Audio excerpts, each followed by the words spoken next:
Learno World. Let's learn with animation. Hey guys, welcome to our channel Learno world. तो आज जो हम chapter पढ़ने वाले हैं उसका नेम है द लॉस्ट स्प्रिंग और मैं इस स्टोरी की राइटर हूँ। मेरा नाम है अनीस जंग। बेसिकली इस चैप्टर में दो स्टोरीज़ हैं। दोनों स्टोरी अलग अलग लड़कों के बारे में हैं। हमारे इस चैप्टर का पूरा नाम है lost spring story of stolen childhood. मैंने इस स्टोरी का नाम लॉस्ट स्प्रिंग रखा है क्योंकि स्प्रिंग सीजन्स में सबसे बेस्ट टाइम होता है और किसी बच्चे की लाइफ में उसका चाइल्डहुड उसका सबसे बेस्ट टाइम होता है। इसलिए मैंने इन दोनों को रिलेट किया है और इसीलिए इस स्टोरी का नाम लॉस्ट स्प्रिंग रखा गया है। इस स्टोरी में मैं दोनों ऐसे बच्चों की बात करूंगी जिनका चाइल्डहुड डार्कनेस में चला गया है, यानी कि उन्होंने अपना बचपन खो दिया है। वो बहुत ही मिजरेबल लाइफ जी रहे हैं। इस चैप्टर में दो स्टोरी है। Some time I find a रूपी इन द गार्बेज, जो कि एक बच्चा है साहिब आलम, उसके बारे में है। और सेकंड स्टोरी है I want to drive a car, जो कि एक बच्चा है मुकेश, उसके बारे में है। तो चलिए पहले हम अपने फर्स्ट पार्ट को देखते हैं। Now let's get started.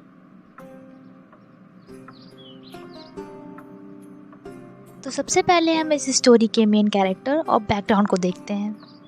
Hello everyone, मेरा नाम साहिब है और मेरा पूरा नाम साहिब आलम है। मैं बांग्लादेश से आया हूँ और मेरा घर ढाका में था। ढाका एक जगह का नाम है जो कि बांग्लादेश की कैपिटल है। बांग्लादेश में मैं खेतों के बीच में रहा करता था। मेरे घर के आसपास बहुत हरियाली थी। सब कुछ बहुत सुंदर था। बहुत समय पहले एक तूफान आया जिसमें हमारा घर भी चला गया। इसलिए काम के लिए हमें बड़ी सिटी में आना पड़ा ताकि हम अपना पेट भर सकें और अपना जीवन यापन कर सकें। हमारे परिवार में ये सारी बातें सभी भूल चुके हैं। जब मैंने साहिब को सबसे पहली बार देखा था तब वो कूड़ेदान से कुछ ढूंढ रहा था। फिर ये देखकर मैं उससे बोलती हूँ, बेटा रुको, ये तुम क्या कर रहे हो कूड़े में? कुछ करने को है ही नहीं तो मैं क्या करूँ? क्या तुमने कुछ कहा? नहीं तो। बेटा तुम स्कूल क्यों नहीं जाते? उसी समय मुझे अपनी गलती का एहसास होता है कि मैंने उससे क्या पूछ लिया। वो तो एक रैक पिकर है। रैक पिकर का मतलब होता है जो कूड़े उठाते हैं। एक रैक पिकर कैसे स्कूल जा सकता है कि मैंने क्या पूछ लिया उससे। पर फिर भी वो बच्चा मुझे बहुत अच्छे से रिप्लाई देता है और कहता है, मेरे आसपास कोई स्कूल नहीं है इसलिए मैं स्कूल नहीं जाता हूँ। अगर मेरे नेबरहुड में कहीं स्कूल बन गया तो मैं पक्का स्कूल जाऊंगा। ये सुनकर मैं मजाक में कहती हूँ, अगर मैं स्कूल बना दूँ तो क्या तुम मेरे स्कूल आओगे? ये बात सुनते ही साहिब बहुत खुश हो जाता है और उसके चेहरे पर एक बहुत बड़ी सी स्माइल आ जाती है और वो कहता है, मैं ज़रूर स्कूल आऊँगा। इस इंसिडेंट के कुछ समय बाद साहिब मेरे पास दौड़ते हुए आता है और पूछता है, क्या आपका स्कूल बन गया? नहीं बेटा, एक स्कूल को बनने में काफ़ी टाइम लगता है। अंदर ही अंदर मुझे ये बोलकर बहुत बुरा लग रहा था क्योंकि जो प्रॉमिस मैंने उससे कर लिया था मैं उसे कभी पूरा नहीं कर पाती। पर मैं इस दुनिया में अकेली नहीं हूँ जिसने ऐसा किया है। इस दुनिया में बहुत सारे लोग रहते हैं जो झूठा प्रॉमिस करते हैं, साहिब जैसे लोगों को बेवकूफ़ बनाते हैं। काफ़ी समय से साहिब को जानने के बाद आज मैं उससे उसका नाम पूछती हूँ। बेटा तुम्हारा नाम क्या है? मेरा नाम है साहिब आलम। उस समय अंदर ही अंदर मुझे सोच के ऐसा लग रहा था कि अगर इस बच्चे को कोई इसके नाम का मतलब बताएगा तो इस बच्चे को खुद अपने नाम के मतलब पर यकीन नहीं होगा, क्योंकि साहिब आलम का मतलब होता है लॉर्ड ऑफ द यूनिवर्स। उसका नाम तो राजाओं वाला है पर उसकी तकदीर उसके नाम से बिल्कुल उल्टी है। साहिब हमेशा अपने दोस्तों के साथ खेलता रहता है। साहिब के दोस्तों के ग्रुप का नाम मैंने रखा है an army of barefoot boys, क्योंकि उसके सभी दोस्त बिना चप्पल या जूते पहने खाली रोड पर घूमते रहते हैं। साहिब का ग्रुप सिर्फ दिन में दिखाई देता है, शाम के वक्त उसका ग्रुप गायब हो जाता है, बिल्कुल एक मॉर्निंग बर्ड की तरह, जो कि सिर्फ दिन में दिखाई देती है पर शाम के वक्त कोई मॉर्निंग बर्ड नहीं दिखाई देती है। करीबन 1 महीना बीत जाता है और अब मैं साहिब के दोस्तों और साहिब को अच्छे से जानने पहचानने लगती हूँ। एक दिन साहिब के साथ घूमने वाले बच्चों से मैं पूछती हूँ, बेटा तुम चप्पल क्यों नहीं पहनते हो? क्योंकि मेरी मम्मी शेल्फ से चप्पल उतार के मुझे नहीं देती है। चल झूठा। अगर इसकी मम्मी इसको चप्पल उतार के दे भी दे फिर भी ये चप्पल नहीं पहनेगा। तभी मैं नोटिस करती हूँ कि जो बच्चा ये बात बोल रहा था उसने जूता पहना हुआ था, पर उसने दोनों पैरों में अलग अलग जूते पहने हुए थे। फिर मैं उससे पूछती हूँ, तुमने ये अलग अलग जूते क्यों पहने हैं? वो बच्चा तो कुछ नहीं बोलता, पर उसके बगल दूसरा बच्चा खड़ा था और वो बोलता है कि आंटी मुझे भी जूता चाहिए, पर मैंने अपनी लाइफ में कभी जूता नहीं खरीदा है। मैंने अलग अलग कंट्रीज़ में ट्रैवल किया है, पर मैं जब किसी गरीब से पूछती हूँ कि उसने जूते क्यों नहीं पहने हैं, तो वो कभी नहीं कहता कि मेरे पास पैसे नहीं हैं या मैं गरीब हूँ।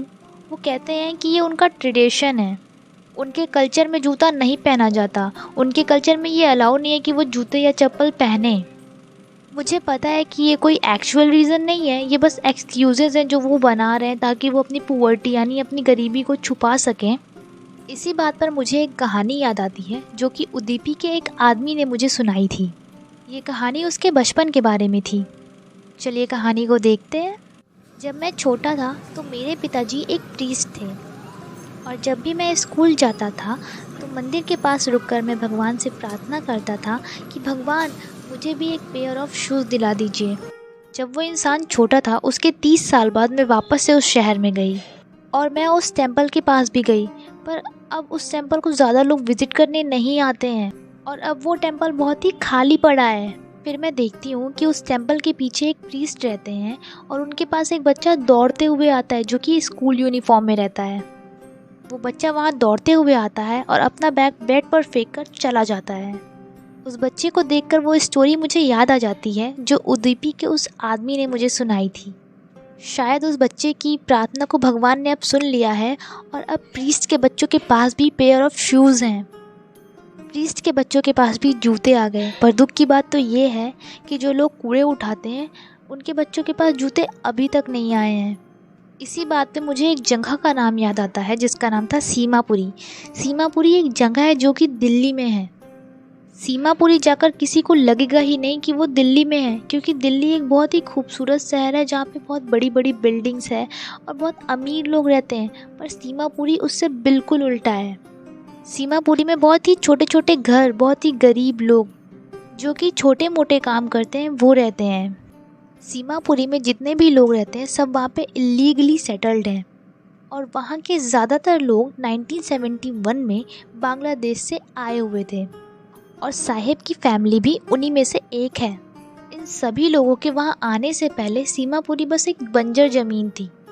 हाँ, ये अभी भी एक बैरन लैंड यानी बंजर ज़मीन है, पर फिर भी लोग यहाँ रहने लगे हैं। सीमापुरी में लोगों का घर मिट्टी से बना हुआ है और उनके घर की छत टीन और टारपोलिन से बनी हुई है। वहाँ पर अच्छी फैसिलिटीज़ नहीं है, ना वहाँ पे अच्छा सीवेज सिस्टम है, ना वहाँ पे अच्छा ड्रेनेज सिस्टम है। कंडीशन बहुत ही मिजरेबल है। वहाँ पर पानी की सुविधा भी नहीं है, पर फिर भी उस जगह पर 10,000 से ज़्यादा रैग पिकर्स रहते हैं। वहाँ पे वो लोग बिना किसी आइडेंटिटी कार्ड के 30 साल से रह रहे हैं। उनके पास कोई आइडेंटिटी कार्ड तो नहीं है, पर उनके पास राशन कार्ड है जो कि उन्हें पॉलिटिशियंस ने दिलाए हैं। अगर राशन कार्ड नहीं होगा तो ये वोट नहीं दे सकते, बस इसीलिए पॉलिटिशियन इन्हें राशन कार्ड दिलाते हैं। राशन कार्ड के बदले ये गरीब लोग उन पॉलिटिशियंस को वोट देते हैं और राशन कार्ड की वजह से इन्हें कम पैसे में राशन मिल जाता है। पर सिर्फ राशन की वजह से इनकी सिचुएशन नहीं बदलती है। ये उसी बुरी स्थिति में रह रहे होते हैं, पर एक गरीब को खाने से ज़्यादा चाहिए ही क्या। बस वो किसी तरह इस बुरी कंडीशन में भी अपनी लाइवलीहुड चला रहे होते हैं। सीमापुरी की कुछ औरतों से मैं मिलती हूँ जिन्होंने टैटर्ड साड़ी पहनी थी। टैटर्ड साड़ी का मतलब होता है जो थोड़ी फटी साड़ियाँ होती हैं, ऐसी साड़ियाँ उन्होंने पहनी हुई थी। मैं उनसे पूछती हूँ कि आप जहाँ पहले रहती थी आपका कितना ब्यूटीफुल घर था, पीने को साफ़ पानी था, रहने को प्यारा घर था और खेत खलियान भी था, फिर आप यहाँ क्यों आई? हम वहीं रहेंगे जहाँ हमें भूखे पेट ना सोना पड़े और 2 वक्त का खाना मिले। ऐसी जगह जहाँ खेत में अनाज ना हो, उससे अच्छा तो यही है कि हम वहाँ रहें जहाँ 2 वक्त का खाना मिले। इनके साथ साथ इनके बच्चे भी पार्टनर ऑफ सर्वाइवर बन जाते हैं, जो कि बचपन से ही काम करना शुरू कर देते हैं जिससे वो अपने घर का खर्चा चला पाएँ। सीमापुरी में सभी लोग रैग पिकिंग करते हैं क्योंकि सीमापुरी में सर्वाइविंग का मतलब है रैग पिकिंग। सीमापुरी में लोगों के लिए कचरा कचरा नहीं बल्कि सोने के समान है, क्योंकि इसी कचरे की वजह से वो अपना जीवन यापन कर पाते हैं और अपनी फैमिली को फीड करा पाते हैं। एक बार तो साहिब मुझे बता रहा था कि आपको पता है, कभी कभी मुझे कचरे से 1 रुपये का सिक्का या 10 रुपये की नोट तक मिल जाती है। जब इन जैसे बच्चों को कचरे में पैसे मिलने शुरू होते हैं तब वो खुद को और नहीं रोक पाते हैं और ज़्यादा ढूंढने की कोशिश करते हैं। इन बच्चों के लिए और इनके पेरेंट्स के लिए, दोनों के लिए गार्बेज का अलग अलग मतलब है।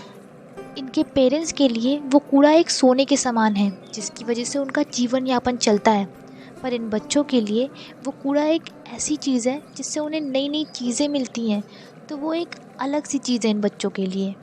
आप कह सकते हो कि ये कूड़ा इन बच्चों के लिए एक मिस्टीरियस जगह है जहाँ पर इन्हें नई नई चीज़ें मिलती हैं।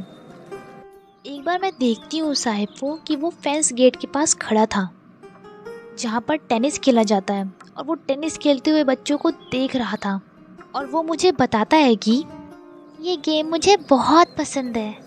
जब ये बच्चे टेनिस खेलकर चले जाते हैं तो जो गेटकीपर अंकल है वो मुझे थोड़ी देर के लिए अंदर जाने देते हैं ताकि मैं भी थोड़ी देर टेनिस खेल सकूं। इस दिन मैं नोटिस करती हूँ कि साहिब ने टेनिस शूज़ पहने हुए थे। उसकी शर्ट और ट्राउज़र बहुत गंदी थी, पर फिर भी उसने टेनिस शूज़ पहने हुए थे। फिर साहिब मुझे बताता है कि किसी ने मुझे ये जूते दे दिए।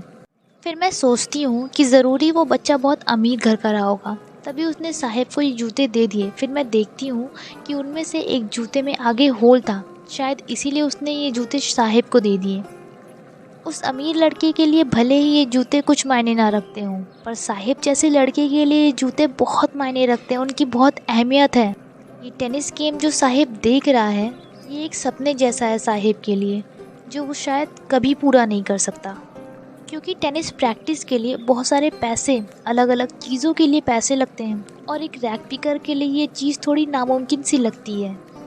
फिर कुछ दिन बाद मैं साहिब को देखती हूँ कि वो अपने हाथ में बड़ा वाला दूध का डब्बा लिए जा रहा था, और फिर मैं साहिब से पूछती हूँ कि साहिब ये डब्बा लिए कहाँ जा रहे हो? जो रोड के किनारे पर टी स्टॉल है वहाँ मैं काम करने लगा हूँ। वहाँ पर काम करने के बाद मुझे 800 रुपये मिलते हैं और साथ में खाना भी मिलता है। साहिब, क्या तुम्हें ये काम पसंद है? इससे पहले साहिब कुछ बोलता कि मैं उसका चेहरा देखती हूँ कि पहले जो उसका चेहरा बिल्कुल केयर फ्री था, किसी चीज़ की चिंता नहीं थी, अब वो चीज़ गायब हो चुकी थी। इससे मालूम चल रहा था कि उसका स्टील कैनिस्टर बहुत भारी था। ये उस कचड़े से ज़्यादा भारी था जो वो पहले उठाया करता था। ना सिर्फ बोझ में बल्कि जिम्मेदारियों के बोझ की वजह से उसका बर्डन बढ़ गया था, और उसका केयर फ्री लुक यानी बेफिक्र चेहरा आज गायब हो चुका था, और वो अब जिम्मेदारियों के बोझ के तले दब चुका था।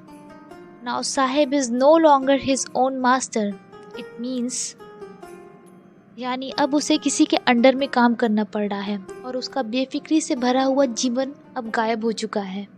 यहाँ हमारा चैप्टर ख़त्म होता है। If you like this kind of animated explanation, then please like, share and subscribe, and please tell us in the comment section how was the video. Thank you so much for watching. Explanation by Anshika ma'am. Subscribe to learn O World in